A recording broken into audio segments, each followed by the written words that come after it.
Dear Rockstar Games, I've heard what you said about your future, and I am begging you to reconsider. Please reconsider. Lucia, do you know why you're here? Bad luck, I guess. They chased us from the west, they chased us over the mountains. Now see, the way I see it, this country was built by and for gasoline. So I'm just trying to prove my patriotic duty by, doing this stuff. Life is complicated. Perhaps here, things will be different. Listen, everybody loves Grand Theft Auto and Red Dead Redemption. We do. They are fantastic games. And despite your garbage business practices, we're probably going to buy those games for a very long time. And so you've got these two cash cows that seemingly will never bleed out. And you've got an audience that will forgive pretty much any wrongdoing. All of that being said, I'm still begging you, make Bully 2. You should probably let your workers unionize, but this is mostly just about the video games that I want. So the plan, as most understand it, is that you're just going to cycle through Red Dead Redemption and Grand Theft Auto forever. There's never going to be any games in between. And I gotta say, that sucks. I get really concerned when I start to look at the writing on the wall. Your lead writer and co-founder left, Dan Houser. You don't make story-driven DLC anymore, and you abandon pretty much any project that doesn't rake in a gazillion dollars right away. It starts to look like, in the very near future, all we're ever gonna get again is Grand Theft Auto Online. So Dan Houser left. There's not much you can do about that. But if there is something you can do about your lead writer and co-founder leaving, please do it. If this was about the direction that he wanted to steer the company, he wanted to make some sort of brand new title, or he wanted to put Grand Theft Auto in a new city, just let him have his fun. But let's assume Dan Houser is gone, that door is shut. Okay, well, I assume you already have a bunch of talented writers that are ready to fill his shoes. Which leads me to my second point. Let your writers write. When GTA 6 is finished, please, for the love of God, make some solo DLC. With a DLC, since you have less money on the line, you can let your writers take some real risks. Let them actually write full stories. Obviously, they're writing full stories for GTA for now, but when it comes to the interim between these massive games, all they get to write is half-cocked online stories that are only about making more money so that you can buy more pixelated real estate. That's just not how you're going to find your next Dan Houser, I promise.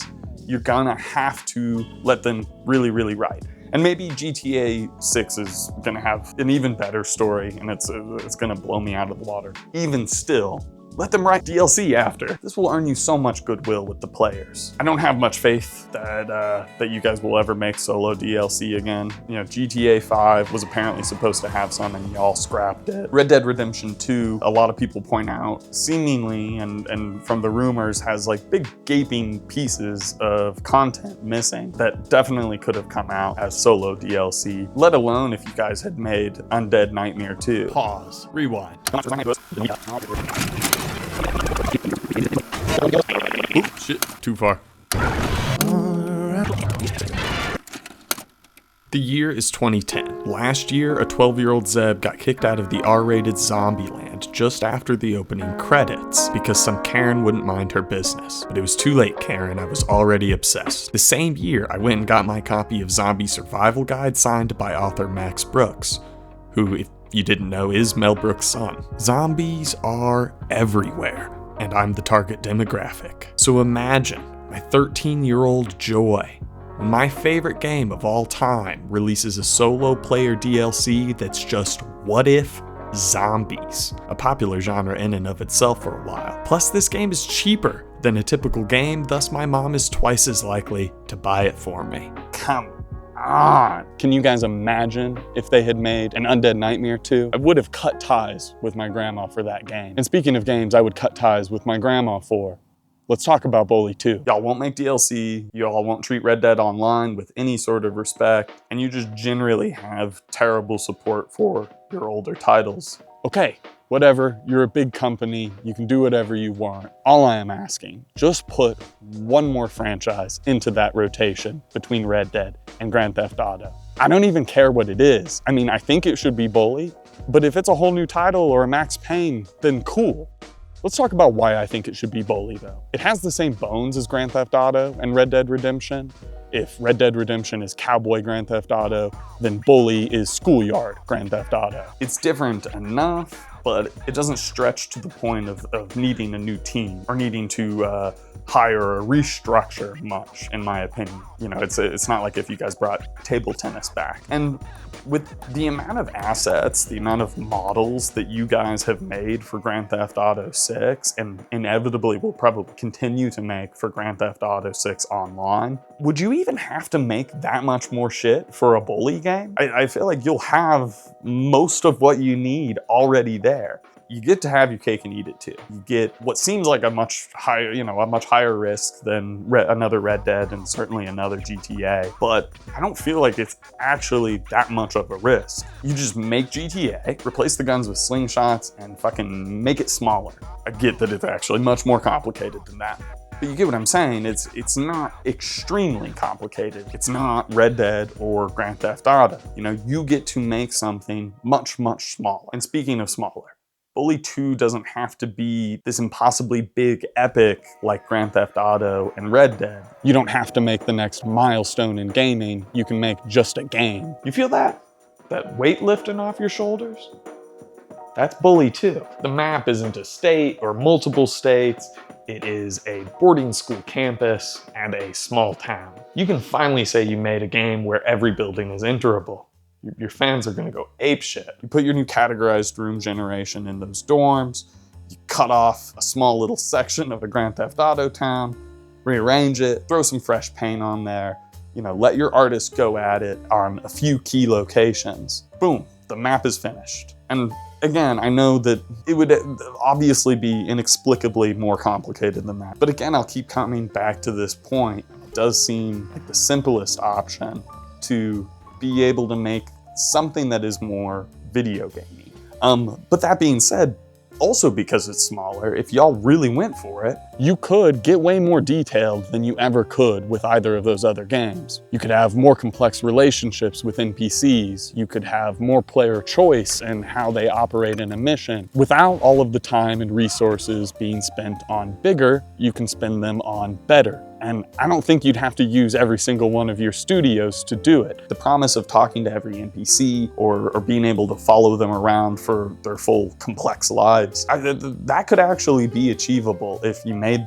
the map small enough and you didn't put so many goddamn things in the game trying to please everybody because your game cost $1 billion to make. Let's take a look at the original Bully for a second. The music slaps you with the sort of whimsy you would expect from a fairy tale. The jokes are dark from the get. The setting is familiar, but a little otherworldly.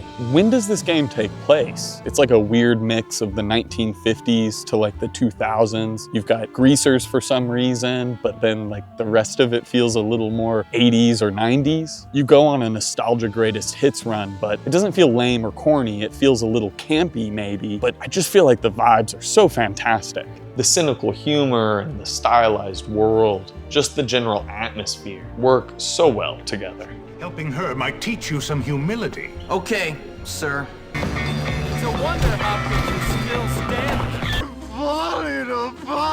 If you brought these vibes back to a modern Rockstar game, oh my god, you could probably abuse your employees forever. If you went the route of making Bully 2 and putting it in like a place out of time, which I absolutely think you should, I also think it would lend very well to being able to make it more video gamey. It can kind of feel more stylistic and cartoony and little kiddish. And I'm not saying you guys wouldn't make a beautiful, richly detailed world that I would want to experience. That's the whole point of why I want you to make a sequel, because it would just be so fucking cool if you did what you did then, but you did it with today's resources. I feel like the writing could be a little cuter. Like with your bare hands?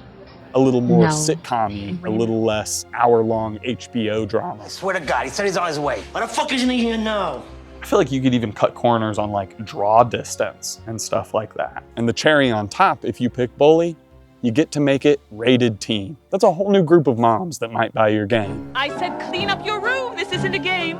I remember my mom specifically wanted me to buy Bully 1 instead of Resident Evil 4 because Resident Evil 4 was rated M for mature and Bully was teen. And I gotta say, after having played both, I think my mom would have rather me chosen Resident Evil 4. I think she would have rather me have been saving the president's daughter and kicking zombie ass than raiding panties for a gym teacher. Do you guys remember that mission? Do you guys remember that? I don't know, maybe skip that mission in Bully 2. But I digress. The point is, Bully 2 would be so freaking cool. I just know y'all would do an incredible job with it. And also, there were rumors that you were already working on it. Now, you deleted all that, so just pick that shit up where you left off. Or if you want to make Grand Theft Auto Game of Thrones, or you want to make Max Payne, or you wanted to make GTA 6 Undead Nightmare, oh my god, that would be so fucking cool. Just don't abandon making original, story-driven, meaningful art. You guys just won't be cool anymore, and I promise eventually that is going to hurt your bottom line. I know that there's still a ton of talented artists there at Rockstar. I know Dan Houser didn't do all of that shit alone. Now, he might not have even written the best scene in Red Dead Redemption. And for you money-grubbing fucking losers at the top, just let your artists make what they want to make. Rockstar, don't stop making good stuff. Don't stop taking risks. Don't stop making art. Sincerely, Zebulon.